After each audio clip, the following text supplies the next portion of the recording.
दोस्तों, हेलो। उम्मीद है आप लोग ठीक होंगे। दोस्तों, बड़ी परेशान कुन सिचुएशन है मिडल ईस्ट के हवाले से, जहाँ पे इज़राइल ये कह रहा है कि हम अ, ईरान की जो न्यूक्लियर साइट्स हैं उस पे हमले कर सकते हैं। अगर इज़राइल ईरान की न्यूक्लियर साइट्स पे हमले करता है और उससे पहले वो यूएन के जो लोग हैं उनके ऊपर भी हमले कर रहा है, जिन्हें United Nations interim force in Lebanon UNIFIL कहते हैं। और इसमें बहुत सारे जो ममालिक हैं वो इकट्ठे होके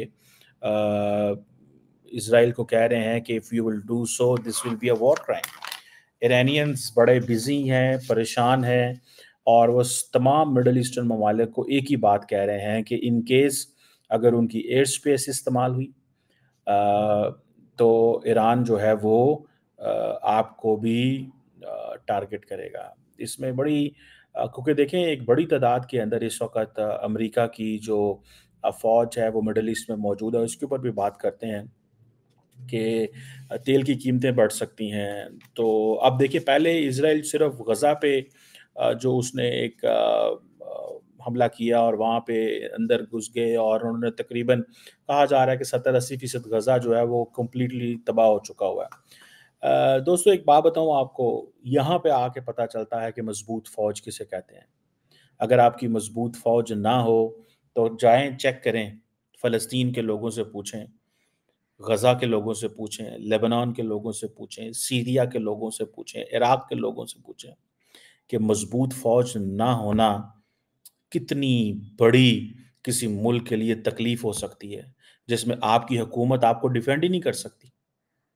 आज भारत की फ़ौज मज़बूत है, पाकिस्तान की, चाइना की, तीनों न्यूक्लियर पावर्स हैं, अपने-अपने घरों में आराम से बैठे हुए हैं, बिकॉज़ तीनों को पता है कोई एक जिस पे हमला करेगा, इंडिया पाकिस्तान को पता है, इंडिया चाइना को पता है, अमेरिका चाइना को पता है कि जब भी जिस पे हमला किया जाएगा तो वो उसके क्या कॉन्सिक्वेंसेस हो सकते हैं। डिटरेंस मेंटेन की हुई है। सुनने में आया है कि एक शख्स है जिनका नाम है वफ़ीक सफ़ा, जो कि हिज़्बुल्लाह के जो सेक्रेटरी जनरल थे, हसन नसरुल्लाह, जिनकी ये पिक्चर मैंने सेंटर में लगाई है, इनको मारने के बाद इज़राइली इनको ढूँढ रहे हैं, और उन्होंने अभी रिसेंटली हमला भी किया है इनको ढूँढते-ढूँढते, लेकिन वो नाकाम हुए हैं। और अब क्वेश्चन ये है कि इज़राइली कहते हैं जी कि लेबनान के अंदर हर घर जो है वो दहशतगर्दों से भरा पड़ा है।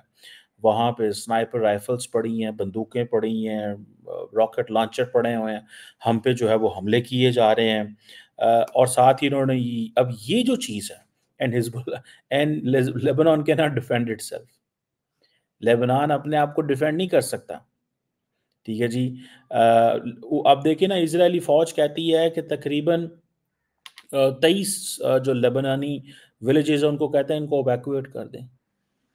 इंडिया की फ़ौज पाकिस्तान आके कहे कि ये 50 गाँव खाली कर दें, तो कैसा लगेगा? या पाकिस्तान की फ़ौज जो है वो अफ़गानिस्तान को कहे कि आप अपने 50 घर खाली कर दें, विलेज खाली करें, कैसा लगेगा? चाइना आके इंडिया को कहे कि ये घर छोड़ के यहाँ से निकल जाएँ, और इंडिया अपने लोगों को प्रोटेक्ट ही ना कर सके, कैसा लगेगा? इसलिए मज़बूत फ़ौज चाहिए।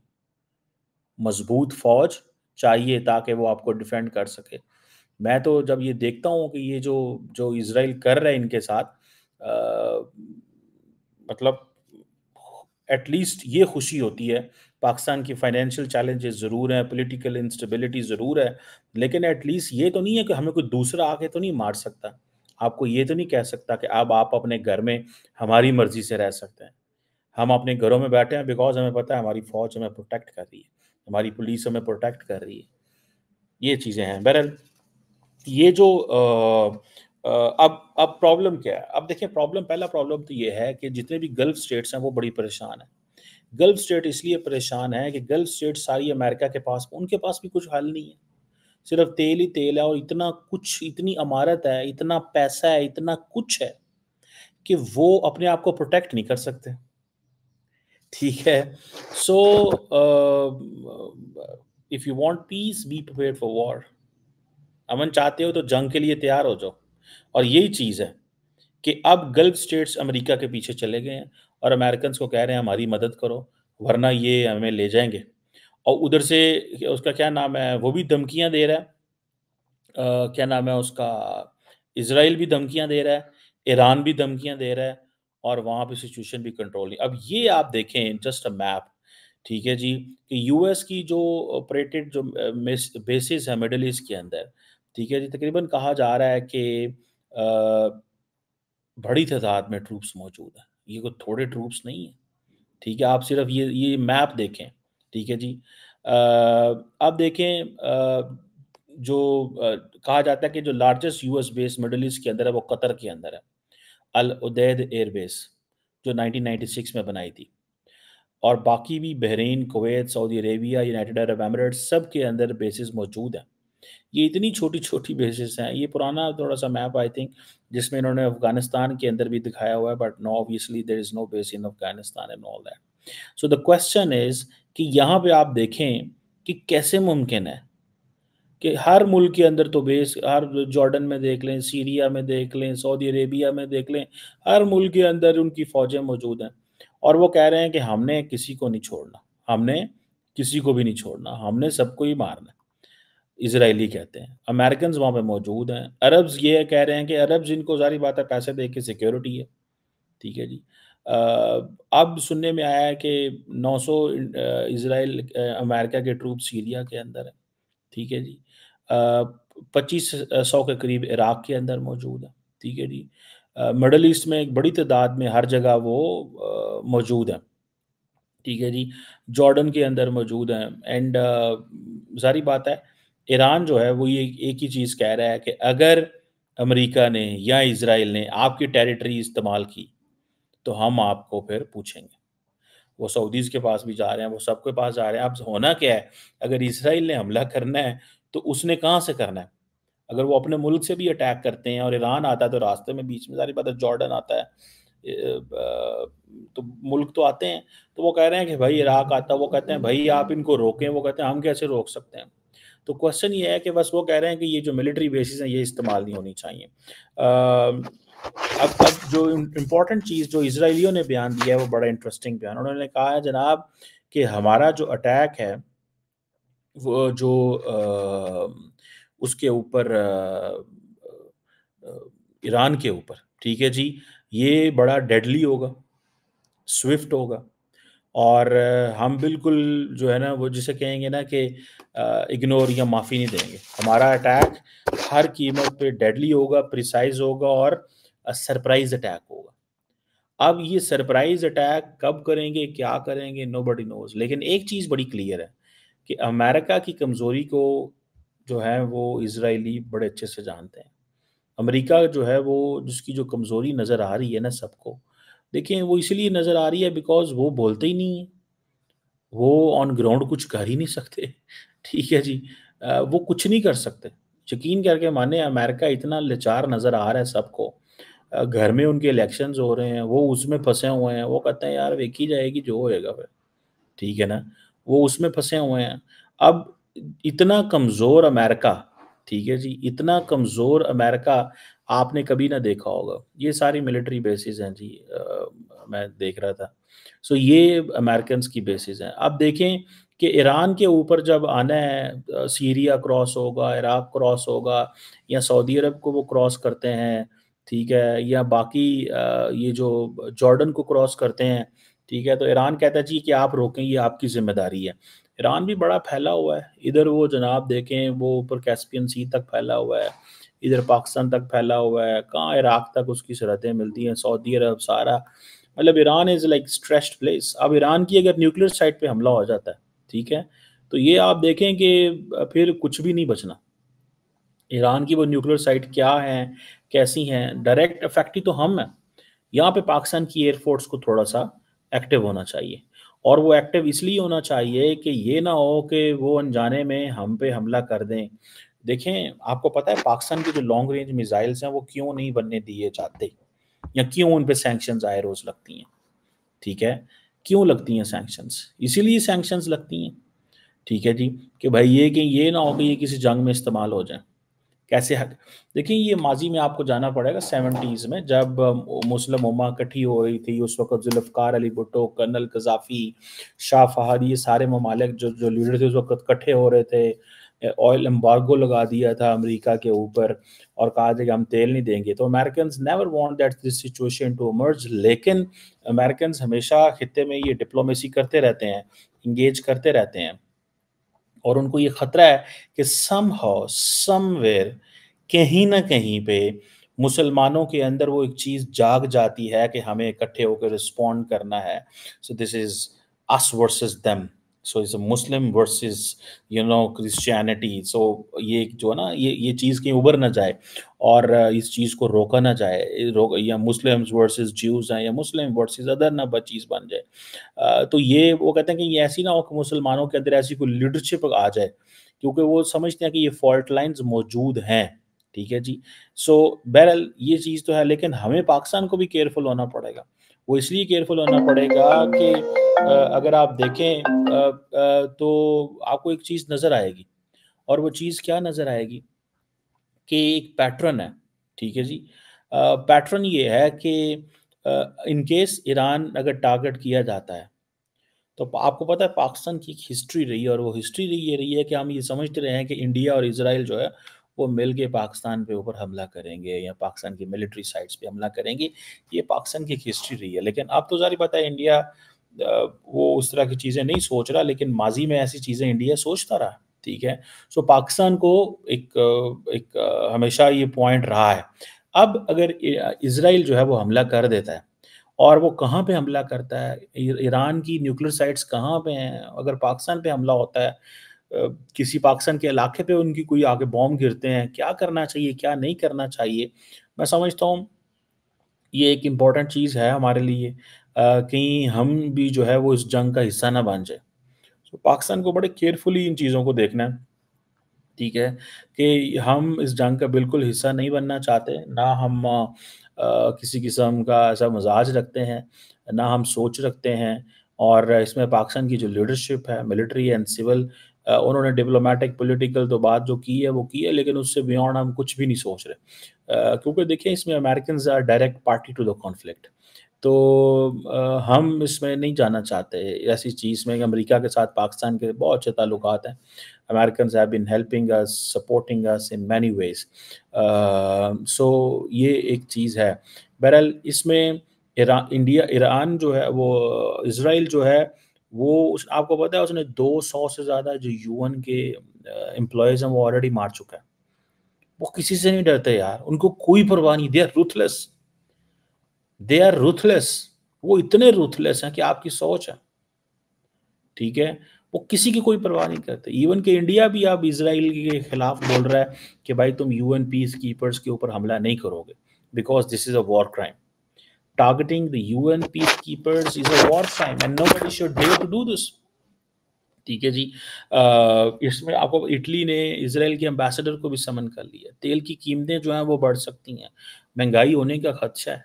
मैं तो देख रहा हूँ, हैरान हूँ मैं इस चीज़ पे कि यार खित्ते के अंदर कोई भी ऐसा बंदा नहीं है या मुल्क नहीं है जो ये इस तरह की बातें कर रहा हो, जो अमन की बात कर रहा हो।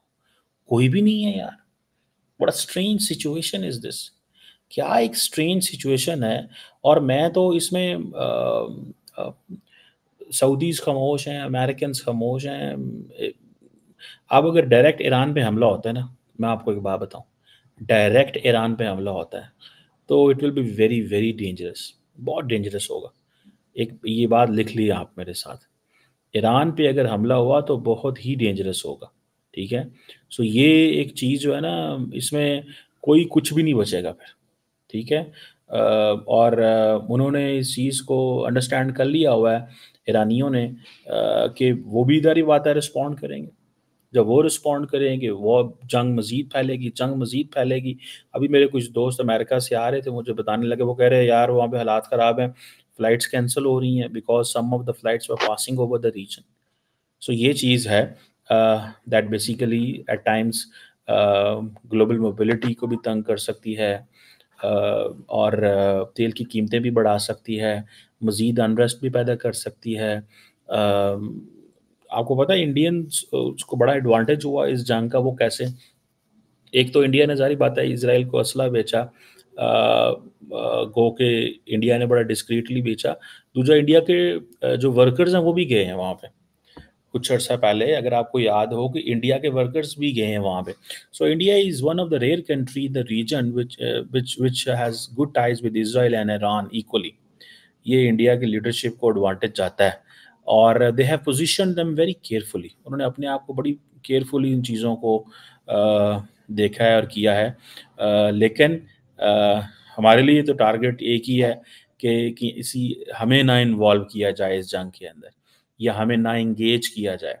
क्योंकि ये अभी रिसेंटली ईरान के जो ईरान बेसिकली बड़ा बुरी तरह एक्सपोज हुआ है फ्रैंकली स्पीकिंग। मैं अगर ईरान को देखूं तो मेरा जो ईरान के सामने इमेज था वो नीचे बहुत आ गया। उसकी वजह ये है कि ईरान की मतलब मिलिट्री कंपाउंड के अंदर इस्माइल हानिया का कत्ल हो गया। सुनने में आ रहा है कि ईरान की जो एक सीनियर जनरल है वो कॉम्प्रोमाइज़ है, जो इंटेलिजेंस को देख रहा है। बाकी भी इस खित्ते में देख लें तो Iran doesn't have a capacity to harm Israel. उसके पास कुछ ऐसे वेपन ही नहीं है, बस ये है कि वेपन दिखाए हैं। हमारे उर्दू मीडिया, सोशल मीडिया पे दिखाया जाता है जी आयतुल्लाह ख़ामनाई ने वो अंगूठी पहन ली है जी वो, ठीक है? और ईरान ने आपको पता है पाकिस्तान पे भी छोटा-सा हमला किया था, पाकिस्तान ने बड़ा फ़ोर्स से रिस्पॉन्ड किया। तो ईरान को समझ लग गई कि आप पाकिस्तान के साथ ऐसे नहीं करेंगे और पाकिस्तान माफ़ नहीं करेगा ईरान को, ठीक है? थोड़ा अर्सा पहले जब ये इस साल के शुरू में जब उन्होंने पाकिस्तान के इलाके बलूचिस्तान में हमला किया और पहले उन्होंने ट्वीट की और फिर बाद में डिलीट कर दी दिस एंड दैट। पाकिस्तान ने 24 घंटे के अंदर ऐसा टारगेट किया कि वो हिट हुए एग्ज़ैक्टली वो लोग जिनको पाकिस्तान हिट करना चाहता था। और फिर ईरानियों ने और पूरी खित्ते की दुनिया ने पाकिस्तान को मुबारक दी कि आपकी इंटेलिजेंस इतनी ज़्यादा है कि यू एक्चुअली न्यू कि आपके टारगेट कहाँ छुपे हुए हैं। सो ग्राउंड इंटेलिजेंस पाकिस्तान की इतनी ज़्यादा है, ईरान के अंदर मौजूद थी कि और ईरानियों ने खुद माना कि नॉन ईरानी मारे गए हैं, मतलब कि बलोची मारे गए हैं which were not Iranians. It means they were hiding in Iran. So Iran बड़ा बुरी तरह एक्सपोज हुआ और मुझे ऐसे लग रहा है कि Iran in case of any ईरानी Israeli attack on Iran, Iran will not be able to protect it. अपने आप को प्रोटेक्ट नहीं कर पाएगा, बिल्कुल नहीं प्रोटेक्ट कर पाएगा। सो ईरान के पास पता नहीं न्यूक्लियर वेपन्स की क्या सिचुएशन है, बड़े न्यूक्लियर फैसिलिटीज़ तो मौजूद हैं, ठीक है? इसमें इंटरनेशनल एटॉमिक एनर्जी एजेंसी क्या कर रही है? We don't know. ईरान कहते हैं कि उसने जो इन एडवांस सेंट्रीफ्यूजेस जो हैं वो इंस्टॉल किए हुए हैं। इसकी जो यूरेनियम है वो 60% की प्योरिटी पे एनरिच हो चुका हुआ है, which is close to the weapon grade. और पिछले 3 साल से ये सिचुएशन है। और international atomic energy agency already कह रही है, उसके जो इंस्पेक्टर्स ईरान के अंदर मौजूद हैं, कि ईरान के पास सफिशिएंट फिसाइल मटेरियल मौजूद है कि कम से कम 3 न्यूक्लियर जो बॉम्ब्स हैं वो हफ्तों के अंदर बना सकता है। So if this is the situation, Iran may have the nuclear weapons, ठीक है? और Iran may want to avoid, जैसे इज़राइल के पास न्यूक्लियर वेपन है but nobody want, Israel doesn't declare that. Similarly Iran के पास भी अगर ईरान की ये पोजीशन है कि ईरान ने 60% यूरेनियम की प्योर है उनके पास मौजूद है, वेपन ग्रेड मटेरियल मौजूद है, तो समझें ईरान के पास भी न्यूक्लियर वेपन्स हैं। सो ये जिसे कहते हैं ना अब तो ईरान के अंदर भी ईरान के जो मेंबर पार्लियामेंट हैं वो अपने लीडर जो आयतुल्लाह ख़ामनाई है उसको ये कह रहे हैं कि ईरान की जो डिफेंस डॉक्ट्रिन है उसके अंदर न्यूक्लियर वेपन्स का जिक्र किया जाए। अगर आप लेकिन जो ईरानी गवर्नमेंट है वो ये कह रही है कि हमारा जो न्यूक्लियर डॉक्ट्रिन के बारे में कोई चेंजेस नहीं है, हम न्यूक्लियर को हराम समझते हैं, इस तरह की उनकी एक अप्रोच है। बहरहाल देखिए when it comes to a war, अब देखिए इंडिया ने, आपको पता है इंडिया की न्यूक्लियर डॉक्ट्रिन में है नो फर्स्ट यूज़, ठीक है? पाकिस्तान की न्यूक्लियर डॉक्ट्रिन में है फर्स्ट यूज़ है। लेकिन जब टाइम आएगा ना तो इंडिया ये नहीं देखेगा, हो सकता है इंडिया पहले न्यूक्लियर चला दे।